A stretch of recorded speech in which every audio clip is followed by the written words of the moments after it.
broadcasting from Atlanta as the Hawks take the hardwood here at the Phillips Arena.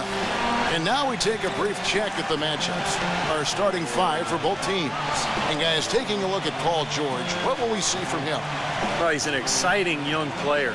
Almost 6'10", great athleticism, length, dynamic finisher at the rim, and he can guard multiple positions defensively. And you know what, Steve? His growth defensively has been just as impressive. He uses that length to great advantage, contesting shots and coming away with deflections and steals. Last game for the Hawks, it was a loss to the New Orleans Pelicans. And that does your confidence guys no favor. They got manhandled in that one. It wasn't pretty. And Kevin, they would have had to be sensational defensively to compensate for their lack of offense in that game. Yeah, and you know what, Steve? I don't think they're built to play those kind of low-scoring, grinded-out games. They weren't that time, at least. Now, here is Hill. George dishes to Hill. This one for three. That's good. Hill's got himself on the board with three there. And, you know, you talk about Frank Vogel, guys, and the Pacers. It seemed he won over his roster from the moment he took over. He placed a lot of confidence and trust in his players, and most importantly, brought a breath of positivity and positive energy to that locker room and to that team. Here's Horford. It's rebounded by Roy Hibbert. And so here is Indiana. It's a three-point game. They come into this one following the loss to the Mavericks. Yeah, their shooting percentage as a team in that game was in the low 30s. That tells you all you need to know, Clark. Yeah, and it was brutal, absolutely brutal. To get your shooting percentage that low, you almost have to do it on purpose, but what you need is a unique combination of missed shots and poor shot selection. That'll get you there. And back to Vogel, he really helped instill the identity of this Pacers team of toughness and defense, and Steve, that willingness to battle. Yeah, it's a perfect fit with their personnel. The way he motivates this team to defend and play with that edge. I just love this group, the Pacers team, the talent, along with Frank Vogel. Just a really nice fit. A slow start for Atlanta in this one. This game against Indiana, the first game of the NBA's regular season. And, of course, they're meeting the team that was responsible for dealing them a very painful loss in the first round of the playoffs a year ago. A chance now to go over to Doris Burke, who had a chance to talk with head coach Mike Budenholzer. They are up against Danny Granger, who is a guy who can hurt them in a lot of different ways. He talked about what his team needs to do to slow down Granger. One key will be to make sure he has to work for every shot, saying if we let him just catch and shoot in the corner, we're toast. We have to make him work for every shot he gets. And thank you for that, Doris. Millsap sets the pick for Williams. And the pass to Millsap. Outside Teague.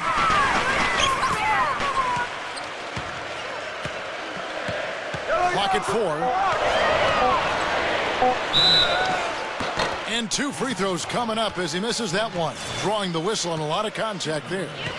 Steve just talked about their postseason last year, and Clark, I'll bet they're still thinking about how quickly this team bounced them out of the playoffs. Yeah, you got to believe that, Kevin. I mean, their first chance this season for a little bit of revenge, they're salivating. You know, despite a bit of an apathetic fan base, the Hawks always seem to be pretty good at home. Won 25 of 41 last year and had a 44-38 overall record. Hill kicks to Granger. Good, and it's Hill picking up the assist. 6 points for Danny Granger. Well, and the bounce pass was the key to the play. Back to Horford. He's against Hibbert. Horford the pass to Williams. Now the feed to Horford. Shot from 12. And the basket good. A bank shot that time. Nobody really seems to talk about it, Clark, but the Hawks have been absolutely dynamite here at home over the last half-decade. Steve, as a visitor, you know this. Very tough to get wins here. That's why they call it the highlight factor, Kevin. I mean, this place can get rocking, and you think about some of the talent they've had here the last few years with Josh Smith, who's now in Detroit, but Al Horford, Jeff Teague, a lot of exciting players. And that's another assist for a team that is putting on a clinic on how to share the ball. I just love the mentality they've had. If a shot isn't there, they're not forcing anything. They're moving it side to side and working to get a good shot. Hibbert with the block. And now the fast break. George with the ball. He's looking for Granger and finds him. Up high to stuff the alley-oop. And the lead just grows on that ridiculous offensive sequence. You know, Clark, that dunk alone would have been spectacular. Never mind it coming at the end of an alley-oop. Yeah, that just added more to it. Yeah, what a beautiful connection on that play. Williams kicks to T. Here's Korver for three. That's good. I like the offensive awareness to exploit that lack of coverage on that play. Indiana leading by 5. Big step forward once again for Jeff Teague last season. He continued to up his scoring and assist totals and had one of his best years from the free throw line to date. Now here is Hill, averaging 14 points a game. Back to Hibbert, working on Horford. Hibbert dishes to Hill. From outside, off the mark. For Atlanta, they've gone 50% from the field, hitting 3 of 6 since the opening tip.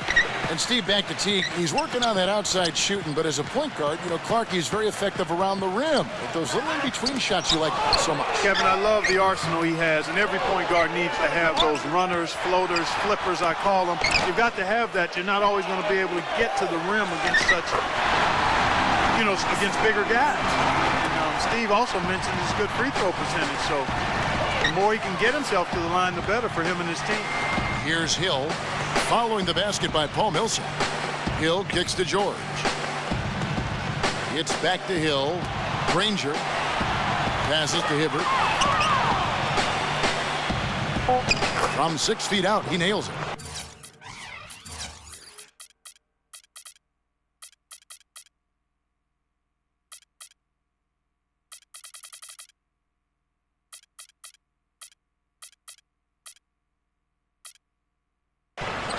Hibbert's got his first points in this one. That's the kind of finish we've gotten used to seeing from him in the low post. Williams, no good on that last second attempt there. And that does it for the first quarter. Pacers lead by 5. Stay with. Coming up Friday, October 8th. Now the second quarter getting ready to start up. And let's quickly check out the scoring breakdown here for the Pacers. Now, they didn't waste any time getting into a groove out there. They're dialed in from long range. Also, what passing we've seen from them here early. I mean, there could be a big number in the assist column if this keeps up.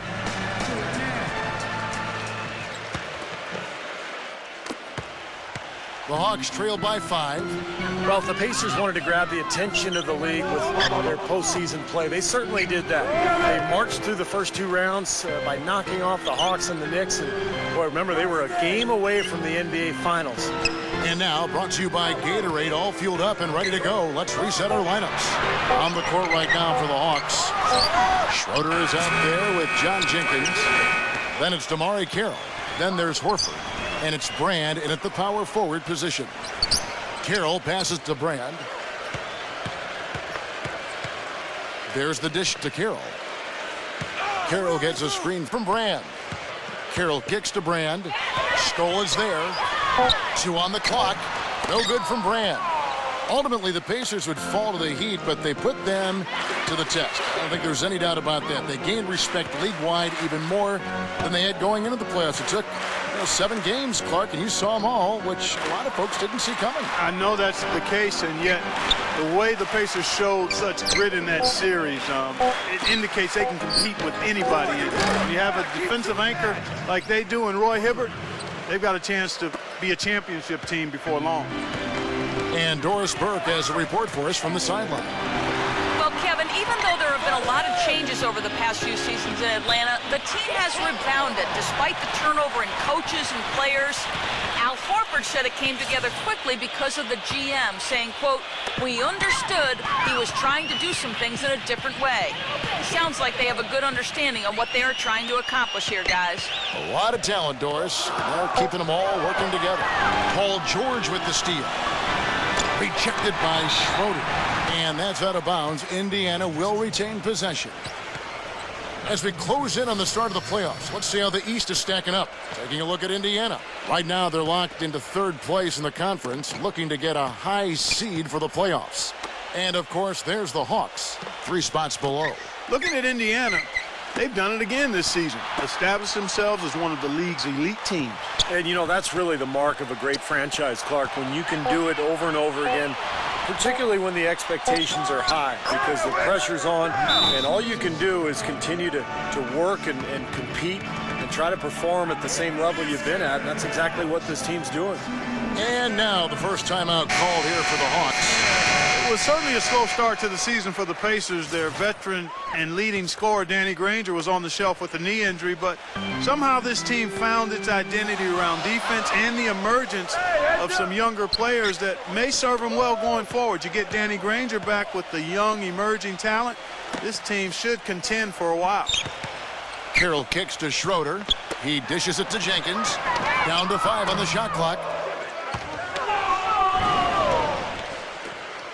And here in the second quarter of action with a hair under 2.5 minutes played so far. And George, here we go. Can't get it to fall.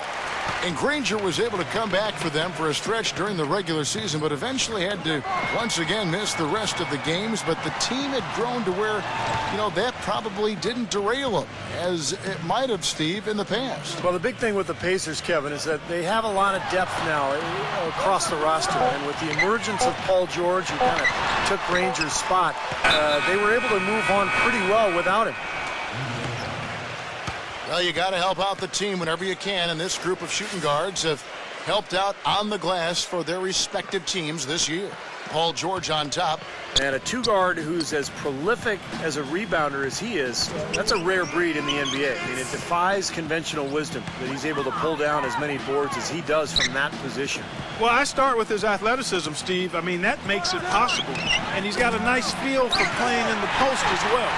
He doesn't look out of place down there like a lot of shooting guards do. Last season, George Hill, really for the first time, was handed the keys to the team as the starting point guard for the Pacers and played the most minutes of his career and responded with his best season yet. 6 on the shot clock. That's good. Heads up play there, guys, on the assist and the finish. Indiana leading by 8. Back to Granger. He passes to George. From deep three-point range, they grab their own miss.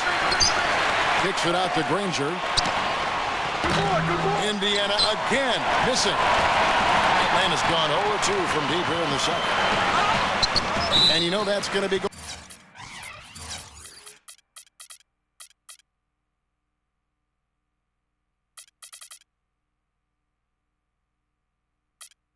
goaltending, guys, so that's a free basket right there. He almost got to that shot in time, but not quite. You can't touch the ball once it's on the way down. The Pacers making a switch here.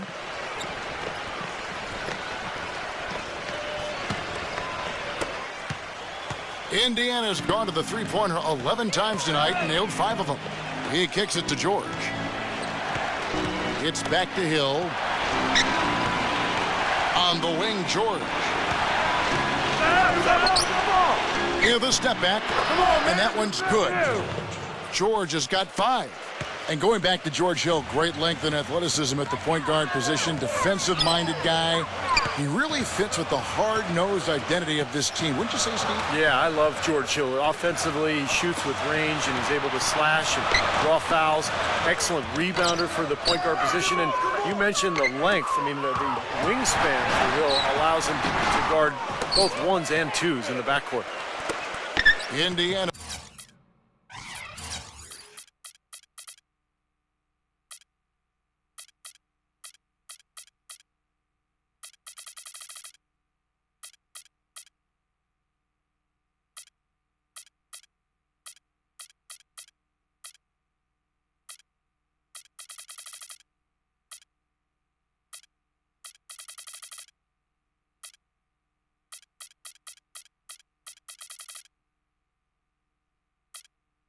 Leading by 8.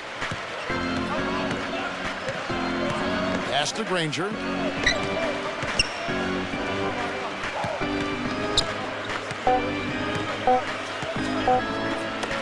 And here's George for 3. No good on the buzzer beater. And so that's the end of the first half. Indiana out in front. They lead by 8. Now, presented by Sprint. Hello and welcome. With playoff seeds Over the Sprint halftime report, presented by Sprint. Now the second half about to start up and begin any moment. What a great game for Granger in this one. He's got 11 points, and from downtown, he's buried 3 3-pointers. Yeah, when he's been able to get squared up and get a good look at the basket, it seems like everything's been going in. The Hawks made the playoffs again, but ended up losing in the first round to the Pacers in 6 games. Dropped the first 2 in Indiana, won the next 2 in Atlanta, but it all ended when the Pacers got them in Game 6. On the court for Indiana, Granger and West at the forward 6. Lando Johnson is out there with Watson, and it's Hibbert in at the 5 down low. The defenders need to talk to each other. The communication lacking there on that three-pointer. And here's Watson, right now averaging 7 points a game. Hibbert kicks to Johnson. Just 5 on the clock. Indiana needs to get a shot off. Three-pointer, Granger, good. Granger's got 14 points. Well, and for the Hawks, it's been 6 consecutive seasons with basically this group. Certainly Joe Johnson left as a free agent to Brooklyn. But, Steve, they have yet to get past the second round in any of those playoff runs. I think that's why they decided to part ways with Josh Smith and originally with Joe Johnson 2 seasons ago, just to make that next step, to start fresh. And they may take a dip here, but I think that the future does look bright. And let's catch up with our sideline reporter, Doris Burke. Doris, over to you. Yes, Kevin, for the Atlanta Hawks this summer, they lost Josh Smith, but picked up a terrific signing in Paul Millsap. His contract cost them about $5 million less per year than Smith's does, and alongside Al Horford, they've got one of the best shooting front courts in the league. Guys, Millsap had the second best plus-minus in the league 2 seasons ago. He can really help this team. A steady vet. Thank you, Doris. Yeah, one of the savviest players you'll see, no doubt. The Hawks last season weren't really a bad offensive team, but they did have one of the more memorable offensive nights, and not for anything positive. In a January game against a tough Bulls team, the Hawks only scored 58 points over the course of the entire game. Johnson kicks it to West. Dishes it to Watson. Uncovered. The shot's good on the assist by West. And the Pacers lead by 9. Atlanta's gone 1 of 2 from beyond the arc since coming out of the break. As you said, the Hawks had one of the worst offensive nights, Clark, in the NBA. But overall, we're a solid offensive team, right around the middle of the league. Steve just goes to show what can happen when a team goes cold. Yeah, when you don't have that one guy who you can always lean on to score, I mean, there are going to be some nights where everything just misses. And I think that was the case that game against Chicago. It was kind of bizarre, but hey, over the course of 82 games, it's going to happen. Chris Copeland's checked in for Danny Granger.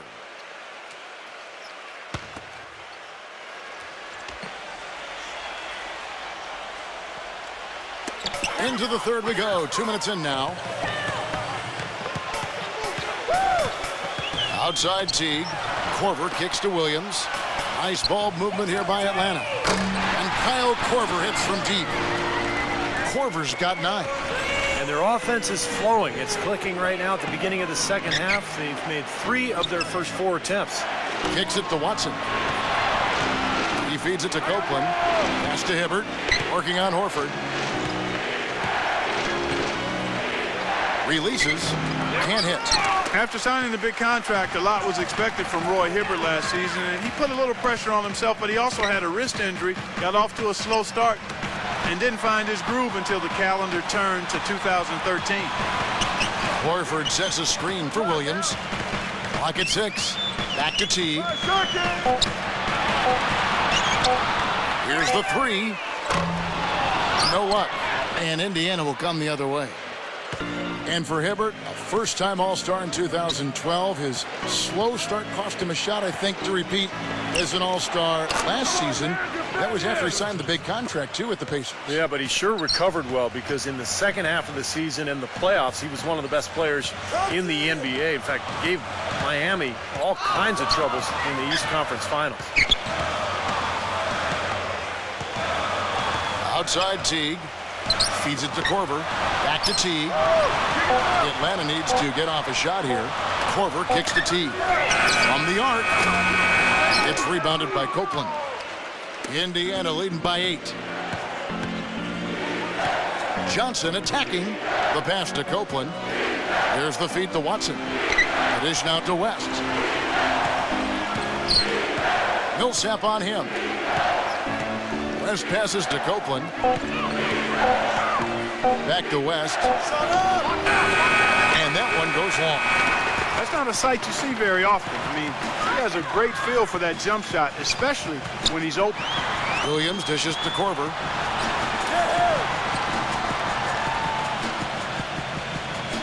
Outside Teague.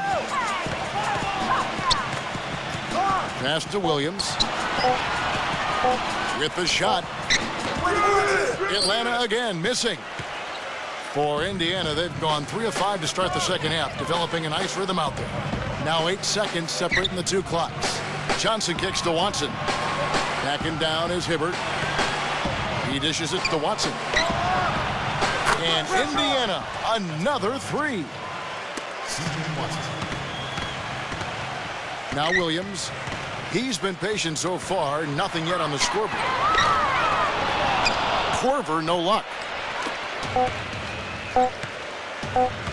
Watson with it. That misses.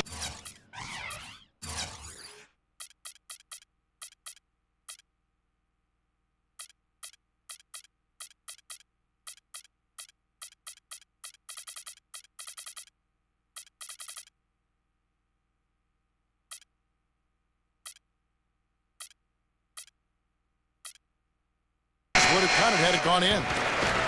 And here at the end of the third quarter, it's a double-digit ball game. Coming up this Friday, October.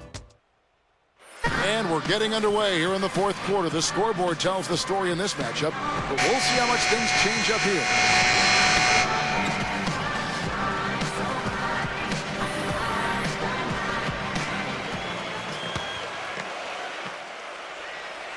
And it's the Pacers with the ball. Jamari Carroll is out there with Paul Millsap. And there's John Jenkins. Then there's Teague. And it's Brand in at the center. So that's the lineup for Atlanta. Shoots from the right block. That's good on the jump shot. Mahimi's got the first basket as we get going in the fourth for the Pacers. Outside Teague.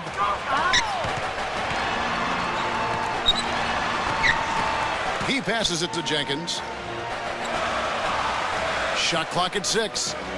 Here's Millsap. No good. So the Pacers will take it the other way. Here is Watson, defended by Jenkins. Out of bounds, Atlanta takes possession. And here's what's upcoming now for the Hawks. They host the Spurs after this one. That'll be the second of 4 games at home for them. You know, I'll be anxious to see what ends up happening with that Spurs game. It should be a good one.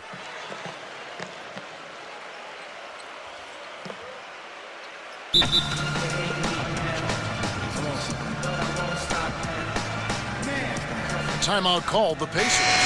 Well, Indiana's success last season was built around its defensive prowess, and they usually would set the tone at the start of the game. They were one of the best in the league at allowing the fewest first quarter points. Al Horford, he's checked in for the Hawks. Korver comes in for Jamari Carroll.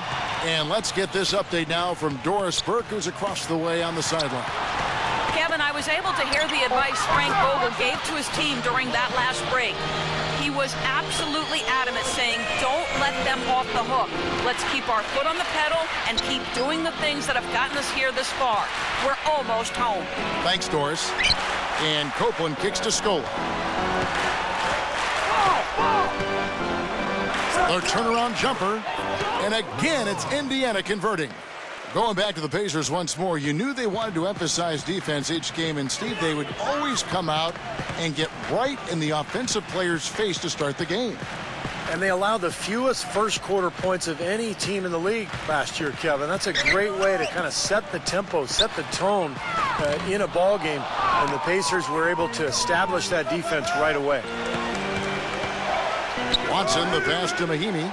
He kicks to Watson. Dishes to Copeland. Pass to Stevenson. Some nice passing here by Indiana. Here's Scola, and there are the Pacers with another bucket. Boy, what a half from the field they're having. They're going to extend that lead if they stay this high.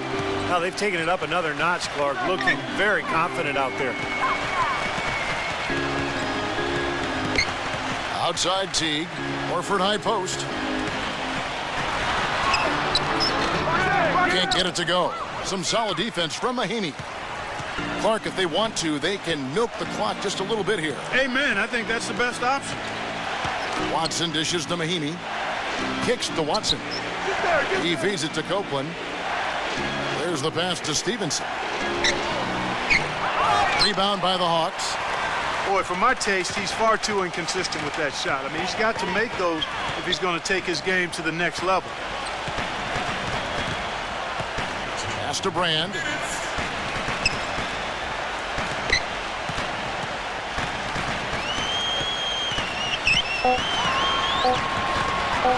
From beyond the arc. Atlanta again missing. Indiana leading by 14. Feeds it to Copeland from past the arc. It's good, and Watson picking up the assist. Well, Kevin, probably his greatest value lies in his tremendous three-point shooting.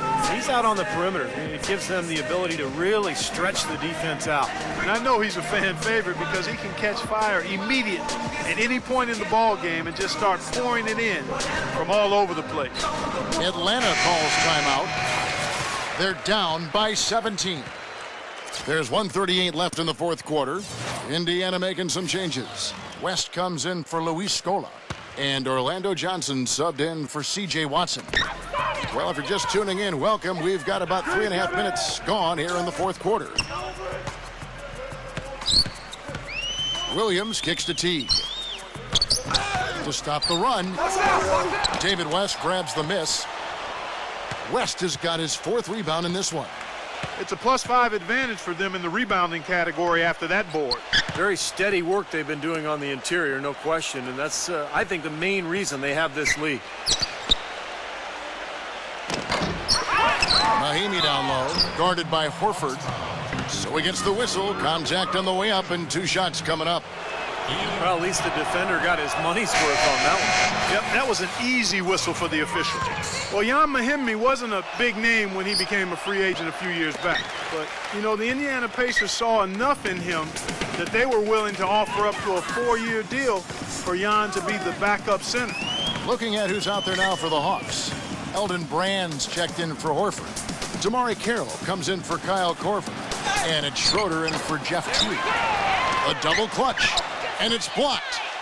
This is definitely a day he'd like to forget. He just hasn't had the energy or the intensity to get it done out there. He's still scoreless. I got him.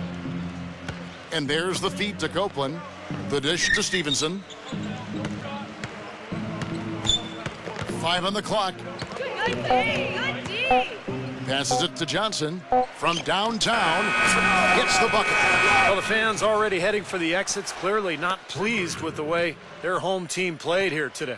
And they shouldn't be pleased. I mean, it's a very well-deserved win, Steve. They came into this building and weren't intimidated at all. They were the aggressors.